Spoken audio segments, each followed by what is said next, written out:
Porquanto o Senhor mesmo, dada a sua palavra de ordem, ouvida a voz do arcanjo, ressoada a trombeta de Deus, descerão dos céus, e os mortos em Cristo ressuscitarão primeiro. Depois nós, os vivos, os que ficarmos, seremos arrebatados juntamente com eles entre nuvens para o encontro do Senhor nos ares, e assim estaremos para sempre com o Senhor. Consolai-vos, pois, uns aos outros com estas palavras. A qualquer hora, nenhuma escritura falta para se cumprir. A qualquer hora, a trombeta poderá soar e Jesus Cristo poderá voltar. E é sobre isso que eu vou falar hoje, o arrebatamento da igreja.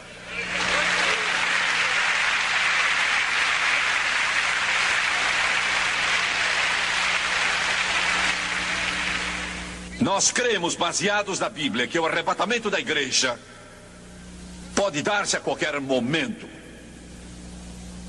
Como já disse antes, eu creio que não há nenhuma passagem, a ser cumprida antes do arrebatamento acontecer. Há muitas passagens a se cumprirem antes da segunda vinda. Você está me entendendo? Estas são duas vindas bem diferentes. A primeira vinda pode ser a qualquer hora. A segunda vinda não acontecerá até que a primeira se realize. E isso é bem óbvio. Durante a primeira vinda, Jesus não vai pôr os seus pés neste planeta. Durante a segunda vinda, ele vai descer e pôr os seus pés no Monte das Oliveiras, e este vai se fender de um lado a outro. No arrebatamento, ele não vem para ficar. Ele vem para voltar. Quando ele vier da segunda vez, ele vem para ficar.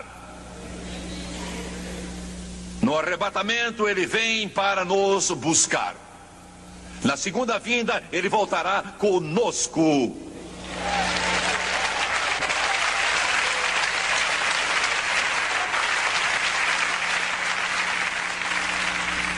Há uma grande diferença nessas duas vindas. Antes que a segunda vinda tenha lugar o grande e agitado período da tribulação, vai explodir em toda a sua fúria infernal sobre a terra. Jesus disse: grande tribulação, como desde o princípio do mundo até agora não tem havido, e nem haverá jamais. Estes serão acontecimentos cataclísmicos que não podem ser descritos, mas que vão surgir neste planeta. Água virando sangue, espíritos maus vindo do abismo, morte, inferno e guerra, e juízo e fome. Eu percebo que isso parece tenebroso, totalmente diverso da doutrina do domínio ou doutrina do reino, que diz que tudo vai ficar melhor e melhor e melhor. Mas quero lembrá-lo, não estou aqui para pregar o que você quer ouvir. Estou aqui para pregar o que diz o Senhor.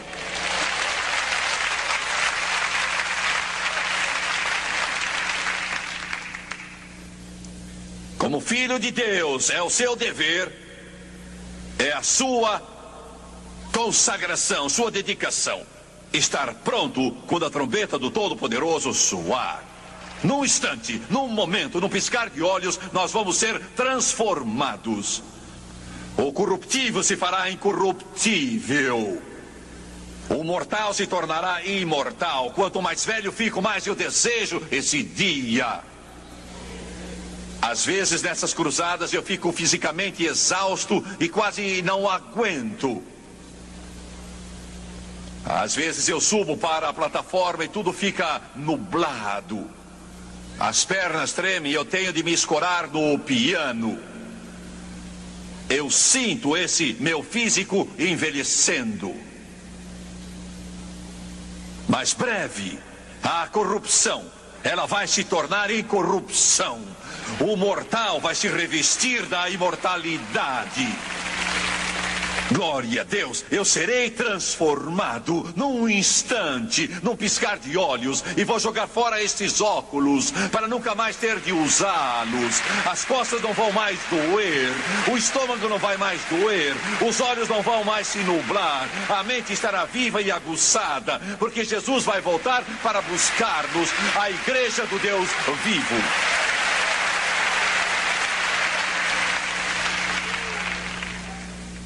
Isso que eu acabo de dizer a vocês não está sendo pregado nos púlpitos como antes. Vocês me ouvem?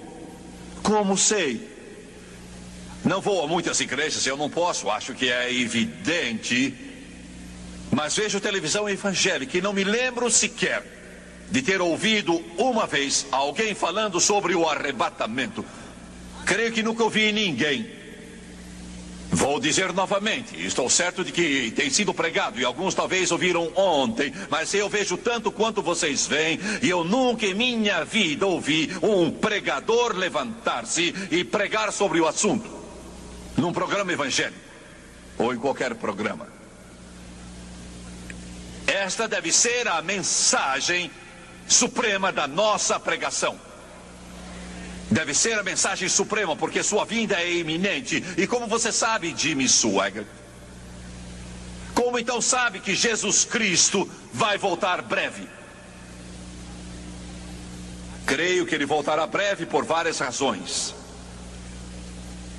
Não faz muito tempo, a revista Time publicou um artigo curioso e oportuno. Por esses dias, na cidade de Jerusalém, estão treinando 400 jovens judeus, jovens israelitas, para servir nos diferentes ofícios do culto do futuro templo, para que eles possam ser usados no templo que vai ser construído.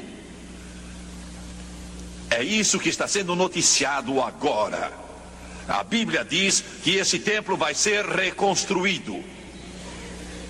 E sabemos que de fato vai ser. Assim eles estão treinando os jovens para essas funções e estão falando sobre o lugar e os planos já estão sendo traçados. Modelos já estão sendo feitos por arquitetos do templo que será erguido em Jerusalém. Vocês ouviram o que eu disse? Vocês dizem, Jimmy Swaggart, isso é importante. Não, não é. Não me interessa nada. Jesus mudou tudo há 2000 anos atrás. Estão ouvindo? Ele morreu na cruz e ressuscitou para que cordeiros não sejam mais oferecidos, nem sangue tenha de ser aplicado ao propiciatório, nem sacrifícios sejam oferecidos. Mas é importante porque é o cumprimento da profecia bíblica. E se isso está tão perto, quanto mais perto deve estar o momento em que Deus vai tomar a trombeta e ele vai tocá-la e Jesus Cristo vai voltar. A Bíblia diz com alarido e com a voz de arcanjo e com a trombeta de Deus. Esse acontecimento deve estar muito perto. Mas esse não é o maior sinal. O maior sinal de que o arrebatamento se aproxima. O maior sinal, e eu me alegro porque este nosso pobre e indigno ministério teve uma pequena parte nisso, e não só nós, mas os que estão nesta plataforma. E é este maior sinal de todos.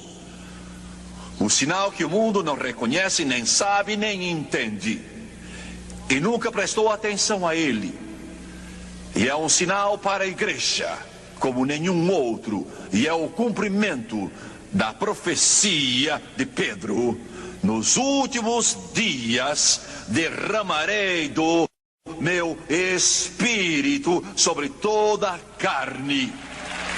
Glória a Deus.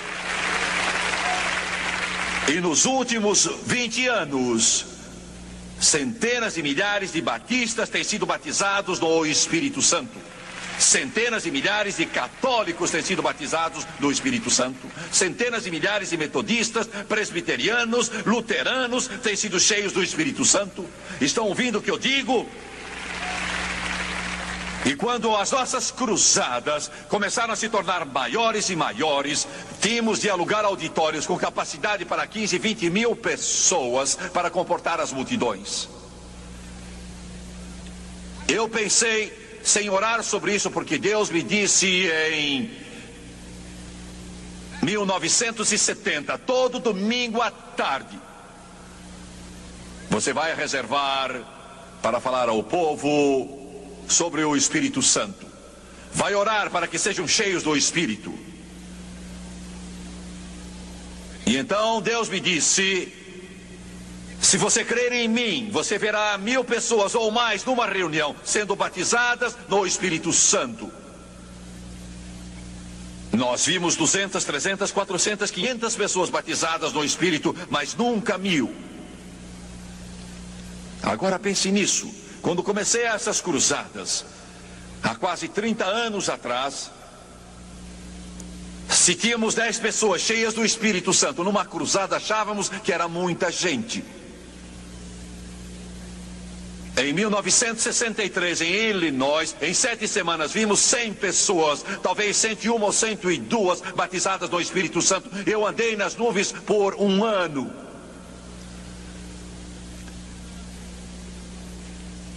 Mas Deus disse: você vai ver 1000 num culto. Eu desesperei, os anos passaram. Em meu coração me lembrava do que Deus disse, mas eu pensava, não sei como pode ser 1000 em uma só reunião. Mas quando as reuniões cresceram, sem orar sobre isso, eu pensei, não vou mais falar sobre o Espírito Santo aos domingos. Os auditórios são enormes, o povo não vai poder vir à frente para orar. E parei essas reuniões e pensei, sabe, não vou falar mais sobre o Espírito Santo, vou parar com isso. Numa certa cidade, entrei no auditório naquele domingo à tarde, resolvido a pregar outra mensagem, não orar para o povo ser batizado no Espírito Santo. E o próprio Espírito Santo me falou com muita clareza. Ele me dominou. Eu tentei subir para a plataforma, mas aí comecei a chorar. Foi em Greenville, Carolina do Sul. Ele disse: essas reuniões são minhas, não são suas. Elas me pertencem. Sou eu que unjo. Sem mim você não faz nada. E fiquem sabendo de uma coisa, irmãos, um pastor sem o Espírito Santo é como um automóvel sem gasolina, é como um avião sem turbina, é como o mundo sem o sol para brilhar. O Espírito Santo é o nosso poder, é a nossa força, não os seminários, não qualquer diploma, não belos templos, mas o poder do Espírito Santo, o poder do Espírito Santo, não por força nem por poder, mas pelo meu Espírito, diz o Senhor dos Exércitos. Está me ouvindo, igreja? Está me ouvindo, igreja? O único poder que Deus reconhece é o poder do Espírito Santo. Ele não reconhece outro poder. Eu ainda vejo aquela plataforma cheia de gente. Vejo o auditório completamente lotado nesse dia. E eu cheguei e disse: Senhor, eu não me preparei para pregar sobre isso. Ele disse: você me obedeça. E de pé ali ao lado do piano, eu disse: Deus, se me deixarem chegar àquele púlpito, eu nunca mais vou dirigir esses cultos sem a tua ajuda. E obrigado por me falares antes do culto e não depois do culto. Preguei sobre o Espírito Santo. E sabe, todos me disseram, você não pode fazer isso na televisão. Eles não vão entender sobre o Espírito Santo. E eu disse, não importa, o problema é de Deus.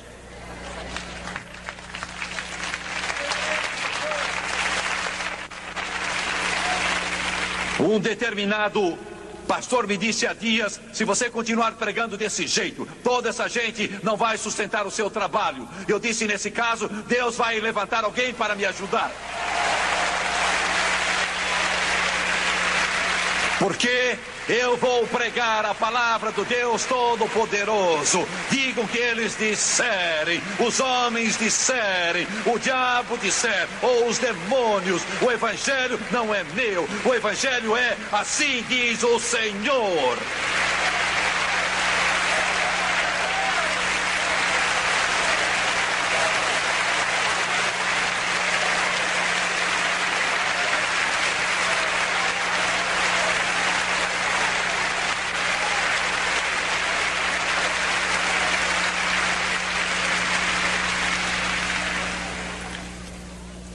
Deus operou com poder naquela tarde. Veio uma onda da glória do Espírito Santo sobre aquele auditório, como uma grande chuva que varreu o auditório. Uns 6 meses depois, nós começamos a cruzada em Madison Square Garden, na cidade de Nova York, bem no centro dela. No domingo à tarde havia entre 15 e 20 mil pessoas naquele ginásio. Eu tinha dormido umas 2 horas, talvez só 1 hora naquela noite.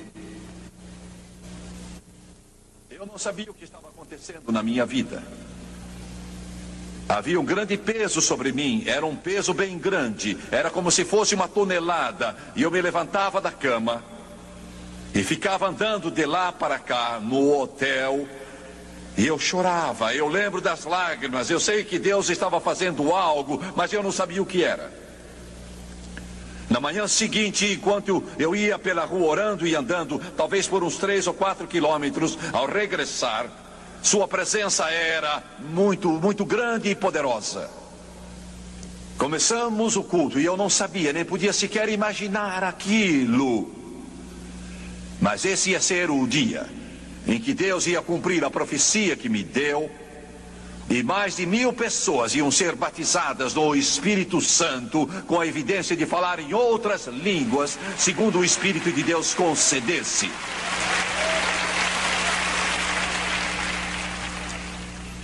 Eu preguei naquela tarde, e eu me lembro que a glória encheu aquele lugar. Era como uma tempestade passando. Pedi que eles viessem como sempre até a frente e ficassem em frente. E eles vieram aos milhares. Vieram dos cantos mais distantes do Madison Square Garden. Vieram, encheram a frente, encheram os corredores, estenderam-se por eles até bem no fundo. Por todos os corredores, devia ser umas 5 mil pessoas que vieram para ser cheias do Espírito Santo. Pedi aos crentes que ficassem atrás delas e muito poucos conseguiram chegar à frente, porque tudo estava repleto. Oramos por eles e uma onda de glória dominava o ambiente. Centenas e centenas, posso dizer sem exagero, milhares foram cheios. Não só 1000, mas eu creio que foram 2 ou 3 mil. E isso é uma estimativa por baixo.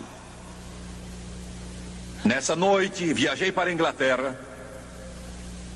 Na manhã seguinte, eu orava. E você diz, você ora o tempo todo. Eu não tenho escolha. E o Espírito de Deus disse, ontem à noite, você viu mais de 1000 pessoas batizadas no Espírito Santo. E se cumpriu minha profecia de 1970. Nem tinha pensado nisso. Isso nem passou por minha ideia. E eu comecei a chorar e Deus me disse outra coisa. Ele disse: eu vou lhe dizer outra coisa. Você não pode compreender aquela, mas eu vou lhe dar uma outra. Você não viu nada ainda.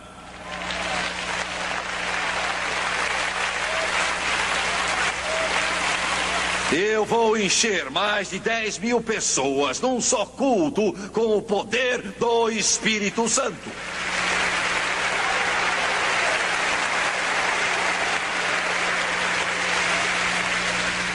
A profecia de Pedro: nos últimos dias derramarei do meu Espírito sobre toda a carne, é o maior sinal de que o arrebatamento está para vir. Porque ele está derramando do seu Espírito, está derramando para preparar a igreja. Se eles rejeitarem, Deus não pode fazer nada, ele já abriu a porta, já o deu a eles. E quero dizer uma coisa: há mais pastores hoje em dia cheios do Espírito Santo do que você jamais poderia imaginar.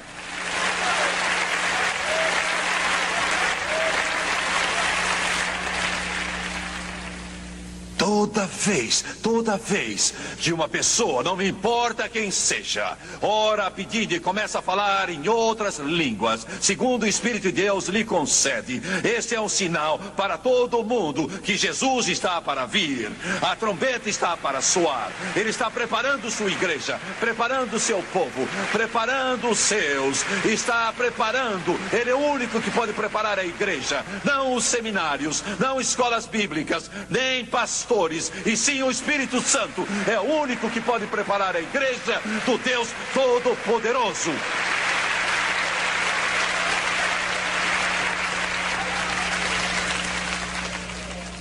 Você entende isso?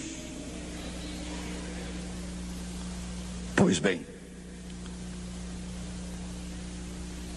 há uma divisão entre os cristãos e o mundo, entre o cristianismo e o mundo. A cruz de Jesus Cristo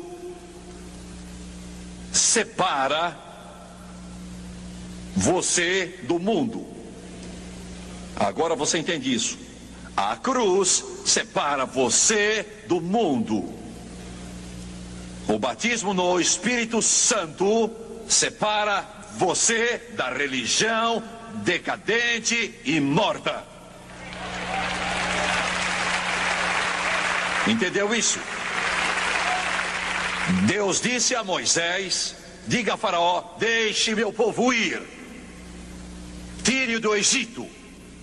Eles não são mais parte do Egito. Há uma separação total entre os dois. Tenho de pregar uma coisa, eu estou protelando por toda a mensagem. Eu não quero pregar isso.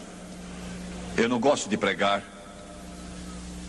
E depois você vai desejar não ter dito: pregue isso.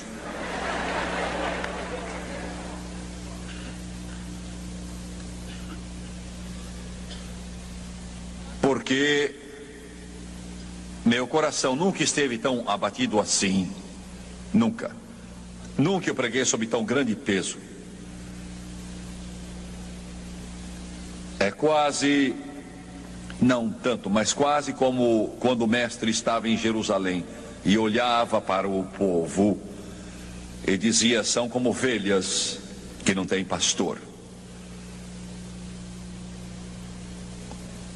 O povo segue os pastores. Eu ouvi, foi David Wilkerson ou Don Branco, ou outro que disse, talvez tenha sido Charles Greenway: há guardadores de ovelhas, há mercenários e há pastores. Guardadores de ovelhas as tocam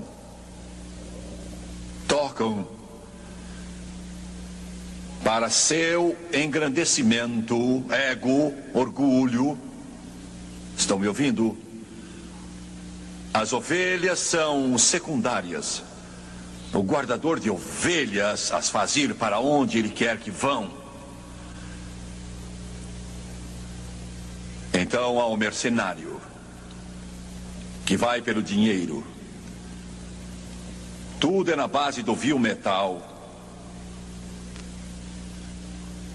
Eu lembro em Detroit, Michigan, a primeira cruzada se prolongou por 4 semanas, a segunda durou 9 semanas. Naquela segunda cruzada, se me lembro bem, foi numa sexta-feira, o lugar estava repleto. Havia uma grande plataforma naquela igreja, construíram uma nova agora. O culto havia terminado, uma senhora veio. Ela devia ter 50 anos, eu creio.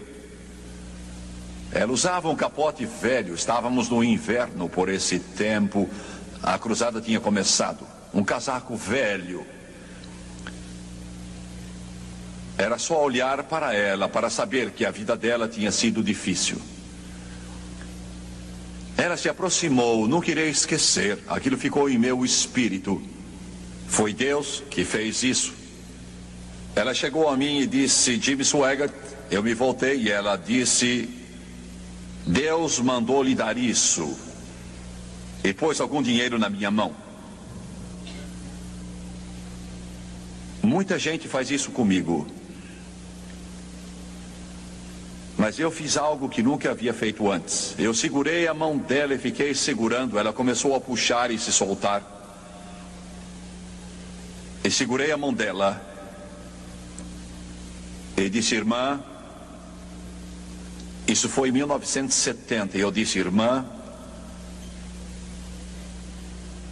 quanto dinheiro tem aí? Eu podia ver pela aparência que ela era alguém muito pobre. Ela disse: quanto tinha dado? Eu disse: onde a senhora trabalha?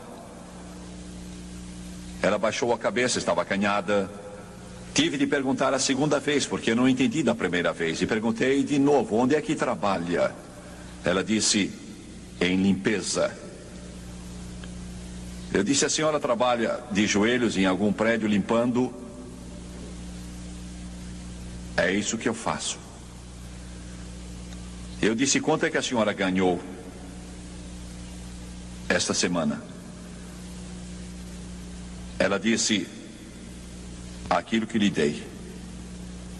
Eu disse: então deu tudo. E tentei devolver o dinheiro. Pela primeira vez ela esboçou uma reação. Seus olhos brilharam. Ela olhou para mim e disse: não estou dando a você, estou dando a Deus.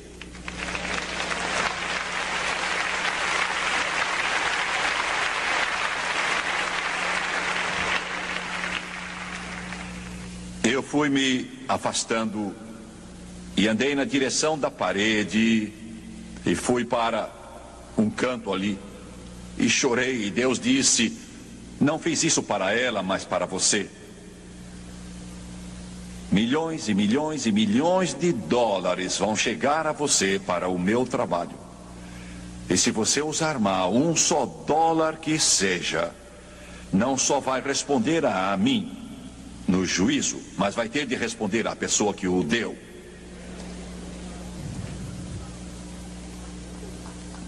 Dinheiro. Dinheiro.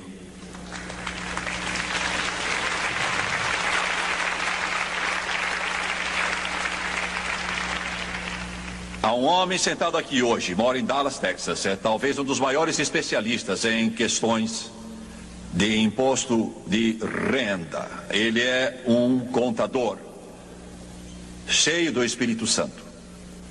Não gastamos nenhum dinheiro em nossa organização que ele não examine com o máximo cuidado. Se eu pagar uma refeição para um pastor, tenho de pôr o nome dele no verso, porque ele examina tudo para ver se é como deve ser. Eu tenho medo de dinheiro e tenho medo de mulheres.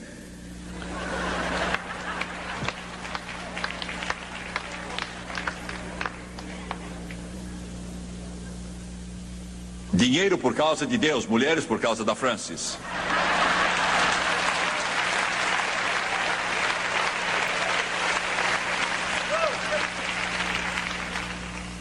Ela disse: se você fizer algo antes que Deus pegue você, eu te pego.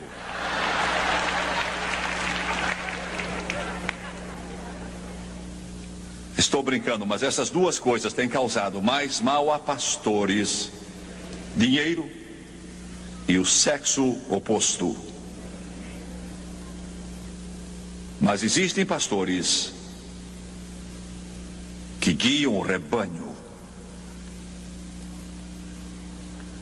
Alguns pelas águas, alguns pela enchente, alguns pelo fogo, mas todos pelo sangue.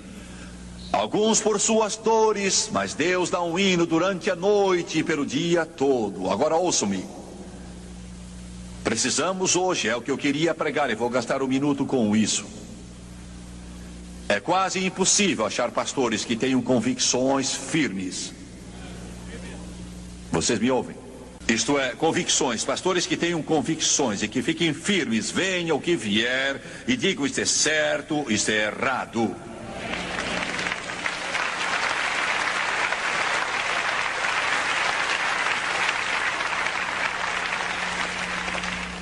Não sei quando escutei um pastor falar do púlpito e dizer com amor a seu povo. Sei que eles dizem, mas não chegou aos meus ouvidos, nem vi pela televisão dizerem isso está errado. Segundo, está ficando difícil achar pastores que sabem algo sobre a direção do Espírito Santo. Esta manhã ouvi na televisão um pastor que conheço e amo. Fiquei triste. Ouvi 30 minutos de música que ficaria muito melhor num clube qualquer, tocada por roqueiros mundanos. E depois um livro apareceu na tela, o título: Como Receber o Espírito Santo e Ser Usado com os Dons do Espírito. Misturar o Espírito Santo com os poderes do inferno é coisa séria. Vocês estão me ouvindo? Isto é sério.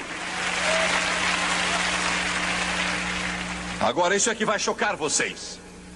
Os movimentos pentecostais, Assembleia de Deus, Igreja de Deus, Evangelho Quadrangular e outros vão morrer. Porque estão chegando ao ponto em que não sabem o que é a direção do Espírito. Ouçam-me. Já é muito mal fazer alguma coisa errada, como eu vi hoje. Mas o que é horrível é fazer isso e nem saber que está errado. Vocês entendem? Porque Deus me deu uma mensagem para a Assembleia de Deus, para a Igreja de Deus, Evangelho Quadrangular e para o povo pentecostal. E não querem recebê-la. Mas o pior de tudo isso é que eu só comecei.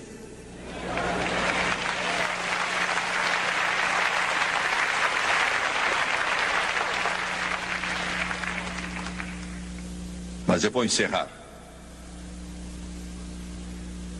Quando o arrebatamento vier, ele não vai ser silencioso. Alguém disse: nem vão sentir falta de nós quando formos. Amigo, você não acredite nisso. Quando sairmos, não vai ficar sobrando nada que vale a pena. Jesus disse: vós sois o sal da terra e sois a luz do mundo. Quando formos, só o inferno que vai sobrar. A única coisa que está mantendo isso mais ou menos agora são os filhos do Deus vivo, com Jesus em seus corações, em suas vidas.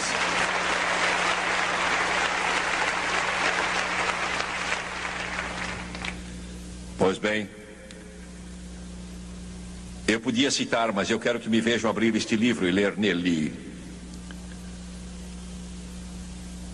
Há 2000 anos atrás, João, chamado a voz do trovão, estava com 100 anos de idade quando escreveu o livro do Apocalipse.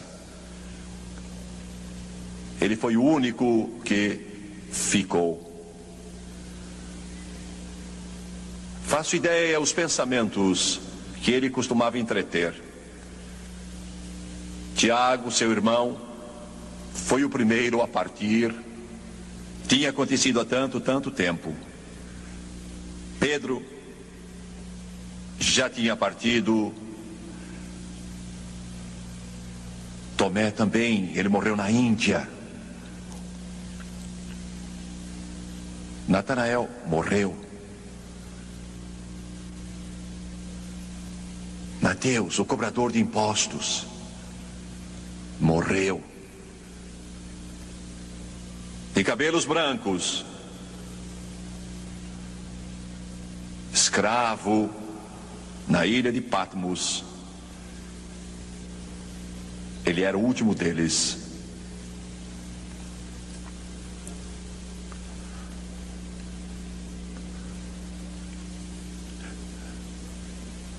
E Jesus lhe apareceu de novo e disse: eu estive morto, mas vivo para sempre. E ao encerrar o livro, mais querido que o homem já viu, ele tomou a pena na mão e escreveu: inventando uma peça de teatro. E alguém quer das palavras do livro desta profecia, Deus tirará a sua parte da árvore da vida, da cidade santa e das coisas que se acham escritas neste livro. Aquele que dá testemunho destas coisas diz: certamente venho sem demora. E aí João diz: amém. Vem, Senhor, Senhor Jesus. There's a whole lot of people going home, and by the signs of time it won't be very long.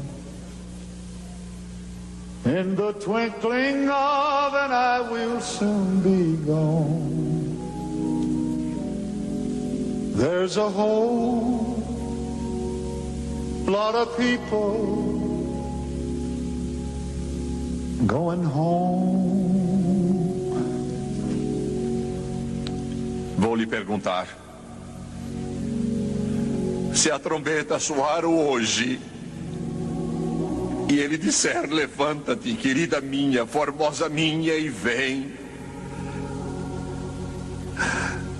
você estaria pronto para ir, transformado no abrir e fechar de olhos? Você estaria pronto agora, agora mesmo, sem tempo para dar o dízimo ou pedir perdão, sem tempo para acertar o que escrevi.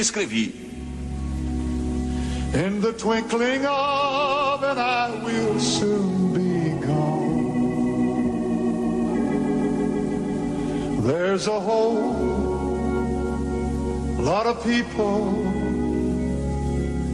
going home. Vou perguntar-lhe enquanto as cabeças estão curvadas e os olhos fechados: você está pronto? Você tem certeza de que está pronto? Se você não tem certeza de que está pronto, eu vou pedir, enquanto o Espírito de Deus trabalha em seu coração, que você venha pelos corredores e chegue aqui na frente. Vamos cantar outra vez e peço que você venha. There's a whole lot of people going home. By the signs of time, it won't be very long.